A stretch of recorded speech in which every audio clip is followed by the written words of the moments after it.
Hello everyone, आप सभी का स्वागत है क्वेश्चन आंसर सीरीज में। और आज हम आपके लिए फिर से लेकर के आए हैं प्रीवियस ईयर्स क्वेश्चन को। और ये कितना इम्पॉर्टेंट होने वाला है 71st बीपीएससी के एग्ज़ाम में, इन सभी बातों की चर्चा आज के इस वीडियो में हम करेंगे। इसलिए आप इस वीडियो के अंत तक बने रहें और सारे क्वेश्चंस को, सारे फैक्ट्स को बड़े ही अच्छे तरीके से जो बताया गया है उसे आप ध्यान से देखें और समझने का प्रयास करें, ताकि आप एग्ज़ाम में अच्छा स्कोर कर सके। तो चलिए देखते हैं आज का पहला क्वेश्चन क्या है। सुभाष चंद्र बोस ने निकोबार द्वीप को नया नाम दिया था, वो नया नाम क्या दिया था? सुभाष चंद्र बोस ने अंडमान एवं निकोबार द्वीप को दो नए नामों से उन्होंने पुकारा था। तो वो नए नाम निकोबार द्वीप के लिए क्या इन्होंने रखा था? ऑप्शन है स्वराज द्वीप, शहीद द्वीप, बलिदान द्वीप, नवोदय द्वीप, या none of the above, more than one of the above. क्या हो सकता है? स्वराज द्वीप इसका आंसर है। निकोबार द्वीप को इन्होंने नया नाम स्वराज द्वीप के नाम से पुकारा था। अब इसके एक्सप्लेनेशन में देखेंगे कि नेताजी ने 30 दिसंबर 1943 को पोर्ट ब्लेयर में झंडा फहराया था। याद रखिएगा, पोर्ट ब्लेयर में झंडा फहराया था सुभाष चंद्र बोस ने 30 दिसंबर 1943 को। इनका मानना था कि पोर्ट ब्लेयर ब्रिटिश शासन से स्वतंत्र होने वाला पहला क्षेत्र था। ब्रिटिश शासन से स्वतंत्र होने वाला जो पहला क्षेत्र था पोर्ट ब्लेयर था। ये किनका मानना था? नेताजी सुभाष चंद्र बोस का। नेताजी ने अंडमान का नाम शहीद द्वीप तथा निकोबार का नाम स्वराज द्वीप रखा था। 30 दिसंबर 1918 को अंडमान के रॉस, नील तथा हेवलॉक द्वीप का नाम क्रमशः नेताजी सुभाष चंद्र बोस द्वीप, शहीद द्वीप तथा स्वराज द्वीप किया था। ठीक है, तो इस प्रकार से उन्होंने नए नाम से पुकारा था। अंडमान का नाम शहीद द्वीप और निकोबार का नाम स्वराज द्वीप रखा था। और पोर्ट ब्लेयर को उन्होंने पहला ऐसा स्वतंत्र क्षेत्र उन्होंने घोषित किया था जो ब्रिटिश शासन से स्वतंत्र हुआ था, तो वो पोर्ट ब्लेयर ही था। आगे अगले क्वेश्चन की तरफ आगे बढ़ेंगे। फरवरी 1922 ईस्वी में पुलिस चौकी में आग लगाने की घटना से संबंधित चौरी चौरा किस राज्य में है? ये भी क्वेश्चन हर बार लगभग पूछ ही लिया जाता है एग्जाम में कि चौरी चौरा किस राज्य में है। चौरी चौरा की जो घटना हुई थी फरवरी 1922 ईस्वी को, तो वो कहाँ पे है? ऑप्शन है राजस्थान, मध्य प्रदेश, बिहार, उत्तर प्रदेश। कहाँ पे है आप बता सकते हैं? चौरी चौरा जो है वो यूपी में है। ठीक है, इसका डी ऑप्शन है, यूपी, उत्तर प्रदेश। एक्सप्लेनेशन की तरफ आगे बढ़ेंगे तो 4 फरवरी 1922 को गोरखपुर जिले के चौरी चौरा, 4 फरवरी 1922 को गोरखपुर जिले के चौरी चौरा नामक एक छोटे से गांव का नाम भारतीय इतिहास के पत्रों में दर्ज हो गया। यहाँ के लोगों द्वारा शराब बिक्री एवं खाद्यान्न के मूल्यों में हुई वृद्धि का विरोध किया जा रहा था, जहाँ पर पुलिस तथा प्रदर्शनकारियों के बीच विद्रोह हो गया, जिसे वहाँ की उग्र भीड़ ने पुलिस थाने को आग के हवाले कर दिया। पुलिस थाने को, यहाँ पे थाना होगा, पुलिस थाने को आग के हवाले कर दिया। 23 पुलिसकर्मी शहीद हो गए। इस घटना से दुखी होकर गांधी जी ने असहयोग आंदोलन वापस लेने का निर्णय ले लिया था। असहयोग आंदोलन की उस समय पूरे देश में चर्चा हो रही थी, बहुत ही अच्छे ढंग से चलाई जा रही थी असहयोग आंदोलन की।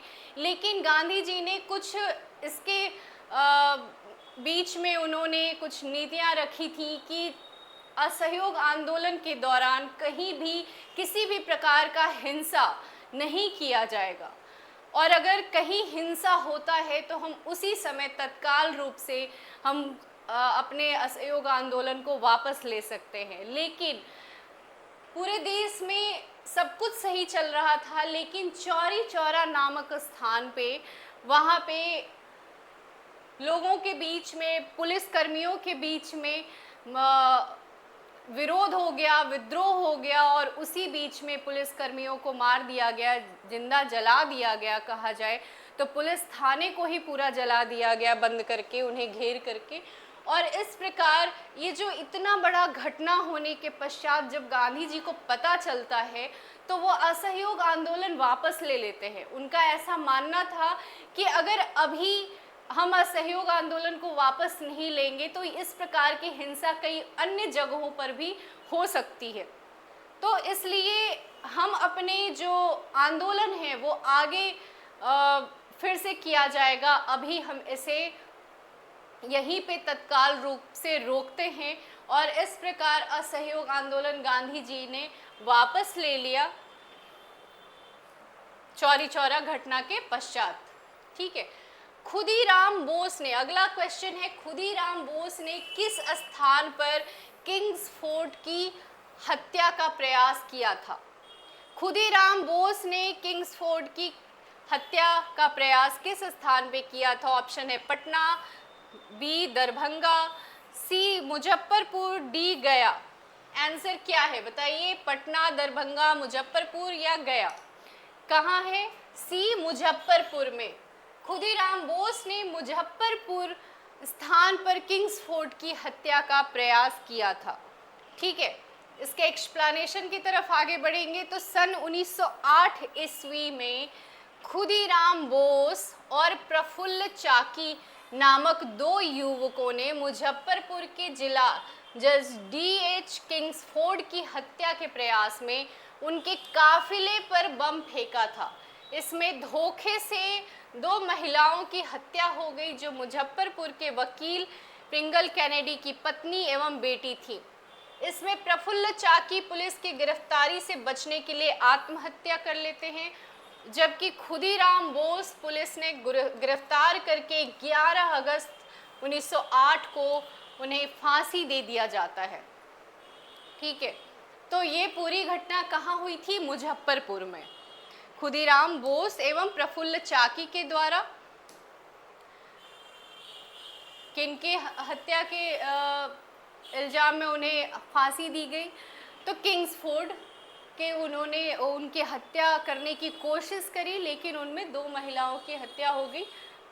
आजाद दस्ता बिहार में किस आंदोलन के दौरान सक्रिय रहा? अगला क्वेश्चन है, आजाद दस्ता बिहार में किस आंदोलन के दौरान सक्रिय रहा?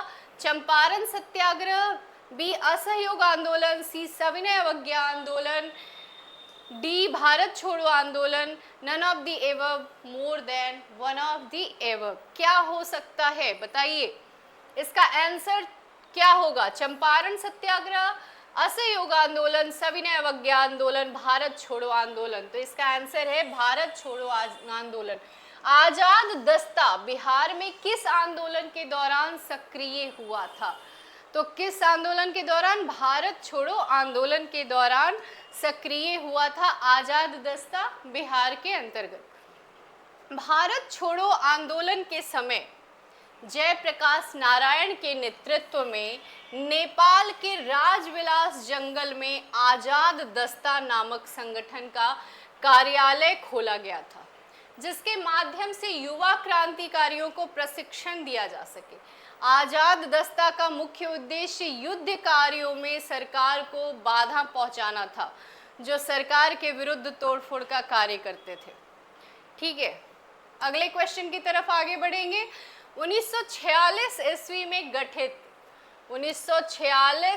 में गठित अंतरिम सरकार के मंत्रिमंडल में श्रम विभाग किसे सौंपा गया था?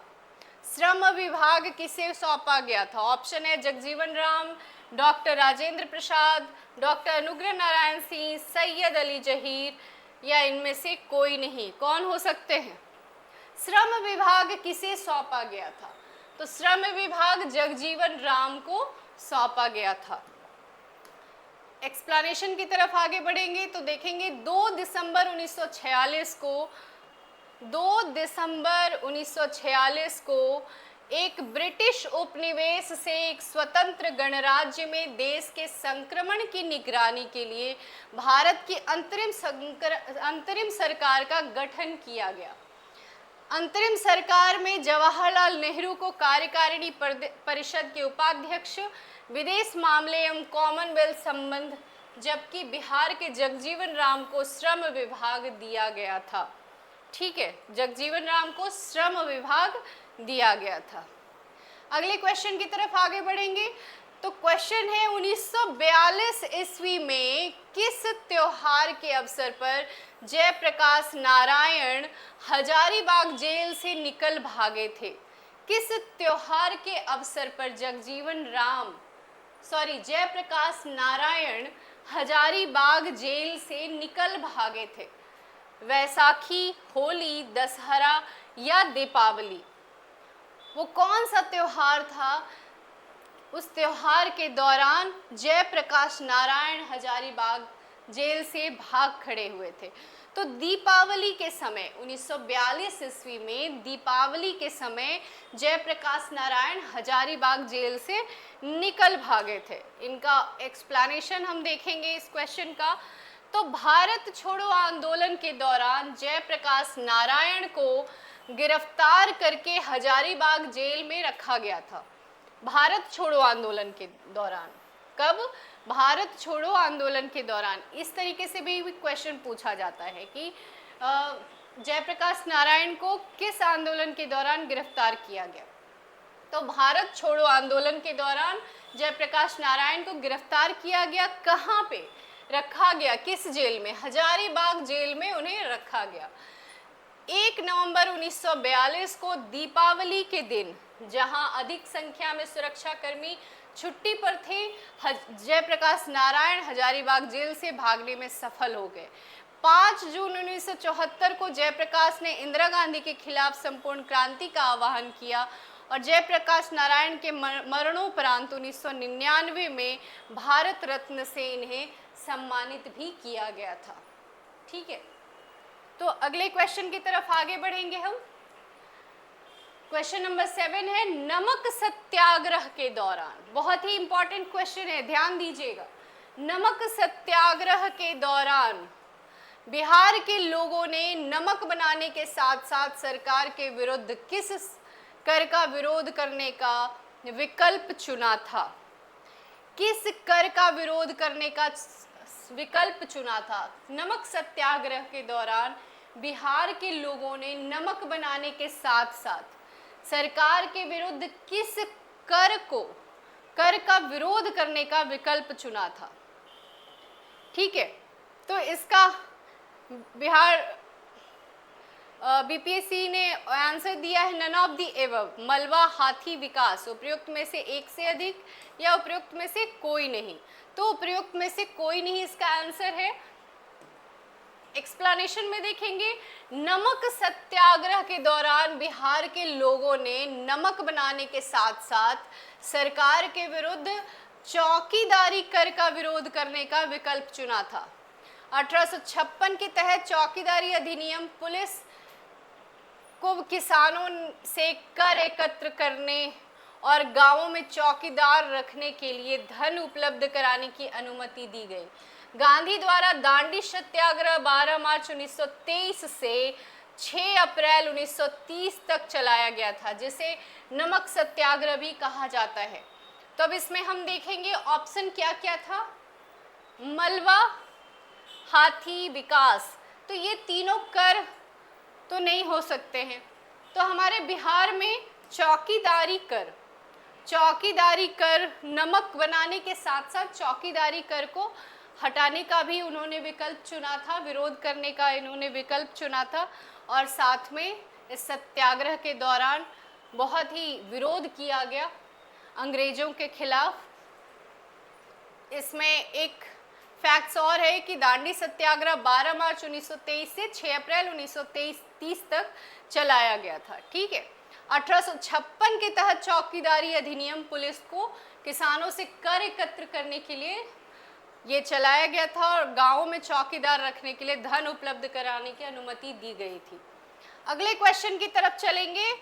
श्री कृष्ण सिंह द्वारा गठित बिहार की निर्वाचित सरकार ने फरवरी 1938 में किस कारण से इस्तीफा दे दिया था? श्री कृष्ण सिंह द्वारा गठित बिहार की निर्वाचित सरकार ने फरवरी 1938 में किस कारण से इस्तीफा दे दिया था? अब कारण यहाँ पे समझिए, इस्तीफा किस कारण से दिया था बिहार के निर्वाचित सरकार ने?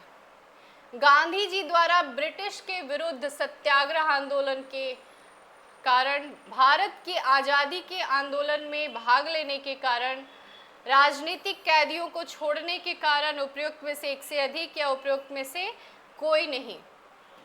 तो आंसर इसका क्या है? उपयुक्त।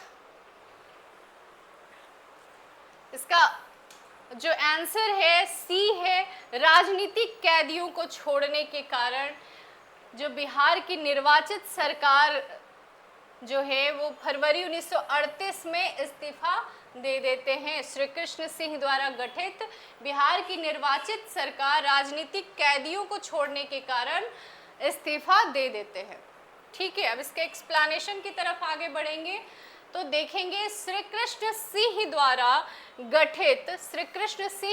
गठित बिहार की निर्वाचित सरकार ने फरवरी 1938 में राजनीतिक कैदियों को छोड़ने के कारण इस्तीफा दे दिया।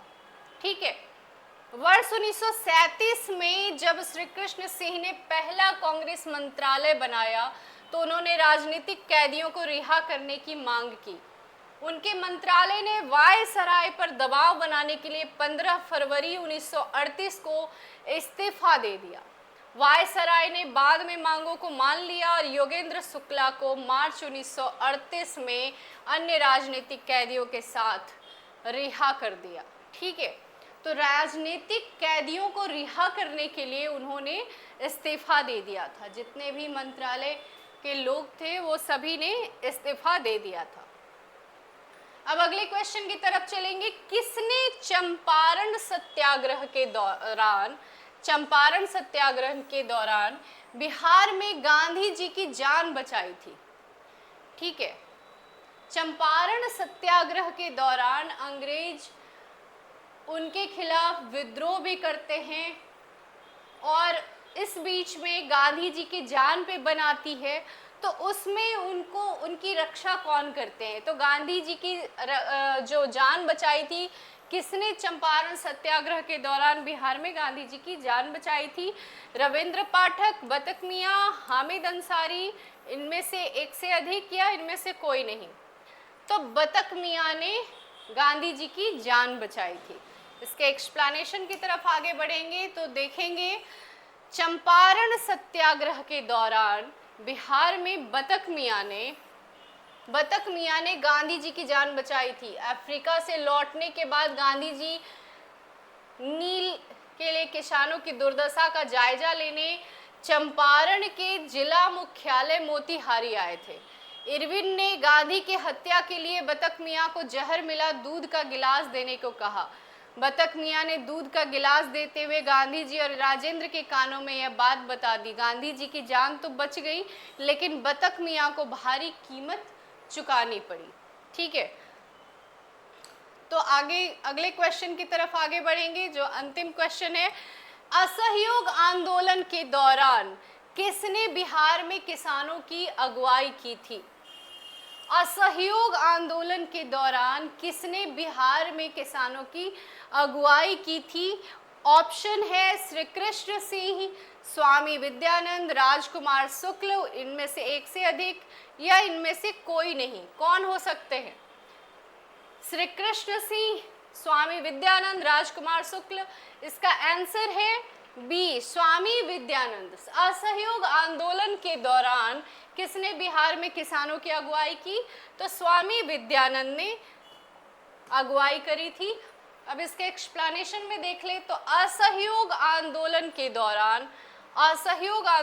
दौरान स्वामी विद्यानंद ने बिहार में किसानों की अगुवाई की। दिसंबर 1920 में नागपुर अधिवेशन में कांग्रेस पार्टी द्वारा आधिकारिक रूप से तय किए जाने से पहले बिहार में असहयोग आंदोलन शुरू करने का दबाव बहुत अधिक बढ़ा रखा था। जिन किसानों ने कुछ क्षेत्रों में जमींदारों के खिलाफ आंदोलन किया था, वे स्वामी विद्यानंद के अधीन कुछ समय के लिए कांग्रेस से जुड़े। किसान नेता स्वामी विद्यानंद असहयोग आंदोलन के प्रबल समर्थक थे, जिन्होंने पहले ही किसानों के साथ असहयोग का प्रचार करने वाले प्रांत का दौरा किया था। तो इस प्रकार स्वामी विद्यानंद जो है वो किसानों का अगुवाई करते हैं बिहार के अंतर्गत। तो इस प्रकार आंसर बी है स्वामी विद्यानंद। ठीक है, तो हमने कुल मिलाकर के 10 क्वेश्चन को आज के इस वीडियो में देखा है, 10 क्वेश्चन, और इससे रिलेटेड जितने भी फैक्ट्स आपको पता चले हैं उसको भी ध्यान दीजिए, डेली प्रैक्टिस करते रहिए और अच्छा खाना खाइए और पढ़ाई करते रहिए, क्योंकि अब समय बहुत कम है। कुछ भी ऐसा वैसा ना खा लें जिससे आपकी तबीयत खराब हो और फिर टाइम बर्बाद हो, क्योंकि अब टाइम बर्बाद करने का समय नहीं है, अब बस और बस प्रैक्टिस करने का समय है। खूब ढेर सारा पढ़ाई कीजिए और अच्छा स्कोर कीजिए। पीटी आपका निकलता है, फिर आप मेंस में कंटिन्यू जुड़ जाइएगा। ठीक है, तो अगर आपको ये वीडियो पसंद आता है तो आप चैनल को सब्सक्राइब करें, लाइक करें। धन्यवाद।